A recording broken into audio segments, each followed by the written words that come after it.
मुल्क में फिर कोरोना केसेस में इजाफा देखने को मिल रहा है। आज 4000 से ज्यादा कोरोना के मरीज पाए गए हैं। वहीं 2363 अफराद कोरोना से सेहतियाब भी हुए हैं, जबकि कोरोना की वजह से 24 घंटों में 10 अफराद की मौत हुई है। मुल्क में एक्टिव केसेस की कुल तादाद 21,177 है।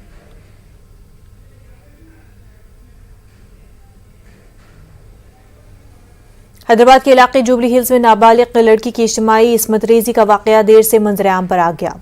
पुलिस ने मुतासरा लड़की के वालिद की शिकायत पर केस दर्ज कर लिया है। 28 मई को अमनीशा पब के करीब इज्तिमाई इस्मत रेजी का वाकया पेश आया है। पुलिस ने पॉस्को एक्ट के तहत केस दर्ज करते हुए कार को जब्त कर लिया है।